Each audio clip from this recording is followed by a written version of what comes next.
What is going on, everybody? We have our second ever MUT 16 head-to-head game coming up right here. We made some changes to the team, nothing too drastic. We went ahead and got Derek Carr at quarterback, Alfred Morris at running back, and then a couple linemen just to get rid of those low overall 60s. We couldn't hold any blocks or run or really do anything, just even like low overall solo challenges. So the little like 9K I had, I scraped up to try to distribute through my offensive line and through some quarterbacks.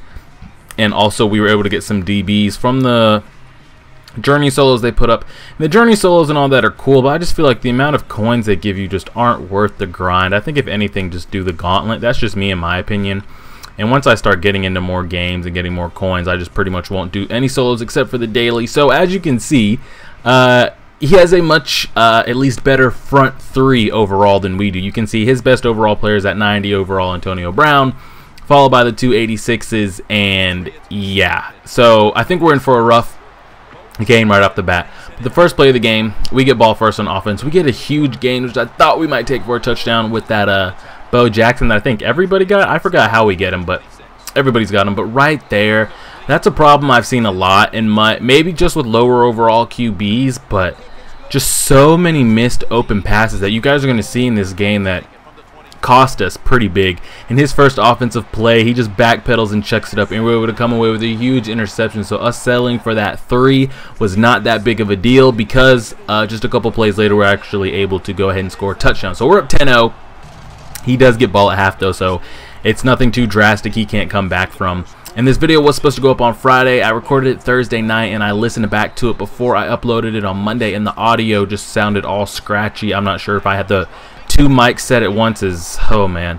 Aggressive catching, hopefully they do something about that. I doubt it. I haven't heard anything, as he just dots us right at the seam right there. If they don't do anything about aggressive catching, maybe they'll make, I don't know, super overall corners. As you can see right there, just a simple, like, I didn't put any down precision, forward precision. It was just the drag came open and I bulleted it to my receiver, and it just got really badly overthrown, and it wasn't off my back foot. I wasn't under pressure. You know, they tell you when you are. And he just sailed it into the dirt, and his DB was able to pick it, and then right after that he got us with another seam streak for a touchdown.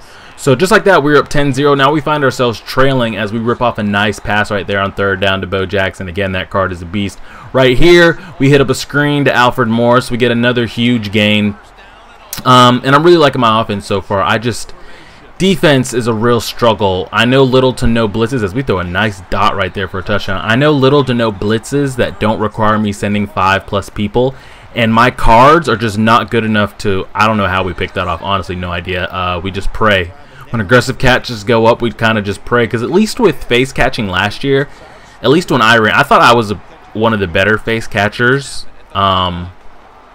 last year, but at least if you called man coverage and double covered or something, sometimes you could pick it off, and it just wasn't a good throw this year so far. But I'm a low overall team. Again, I don't know what it's like in ranked if you play with like Sherman or Darrell Revis. Do they struggle against face catching? I'm not sure. I hear that if you get better all cornerbacks, it's not that big of a deal.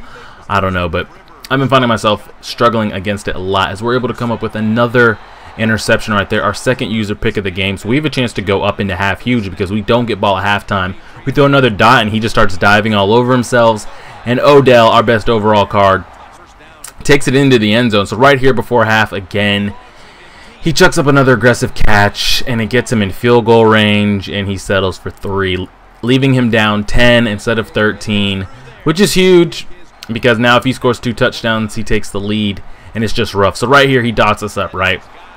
And I'm trying to call blitzes, like I was saying to you guys earlier, but I can't call blitzes and leave my guys here. So this time he called the same play. I manned up my linebacker on one of the tight ends, and I took the other one. And my like silver overall, bronze overall linebacker just got toasted, like at least by 5+ yards, as our tight end's able to fight for some good yards right there. So 3rd and 6 right here. We're looking. He's chasing. I decided to take off a Derek Carr because he does have decent speed. And we're able to pick up the first down, which is huge. So we're 1st and goal, and Alfred Morris just doing what he does, running over people into the end zone for I think his 2nd time during the game. So I mean, just like the first game, we're scoring at a huge clip as he just rolls out again. I don't have any pressure to send, and I don't have the cards that are going to get block shed. So it's pretty much I just hope for them to make a bad read, as he throws a drag that I thought my linebacker would come down on was shading underneath. So right now, fourth quarter, there's under 2 minutes. He starts run committing, I guess because he thought I was going to tick out the clock. And we're able to rip off a huge game. We almost get in the end zone, but I decided to not try to juke him out because I wanted to tick out the rest of the clock. And right here, I go for an aggressive catch in the end zone. And, I mean, I really can't blame it. My little Silverall tight end. I mean, I hope he would have caught it for a touchdown because it would have sealed the game. But right here, it's a 6-point game. And if he scores a touchdown and kicks his field goal, he wins. It's GG, game over. So we're struggling right now as, again, he rolls out. I don't have the card for block sheds. I don't have the defense for blitzes. And he's pretty much just picking us apart. On first and long, he chucks it up. Whew, I don't know how we knocked that one down, but luckily he drops it. As you can see what I'm trying to set up for right here. Again, no pressure. He just dots us up with a curl route to the other side of the field. Here, I notice throughout the whole game, he liked the slot streaks or the slot post, so I man it up, and he still shreds my linebacker. But luckily, there's a lot of traffic in the end zone, so we're able to knock it out. Third and long right here. He's looking, still holding on. I don't know where that block shed came from, but it's huge, setting up fourth and long. So this is the game right here. Woo! And we click on, we swat it. I don't go for what they were telling me to do with the aggressive. I think swat is RB, and we were able to just escape with that win. Again, I think my offense is great. We've scored over 35 points twice. We've got to find some defense, and I think that'll come with better cards. So you guys might get a pack opening on Monday or Tuesday, depending if they drop a bundle this weekend. But I appreciate it. Hit the like button if you enjoyed. Let me know what you think about the post commentaries. Subscribe, tell a friend, follow the Instagram, and as always, deuces.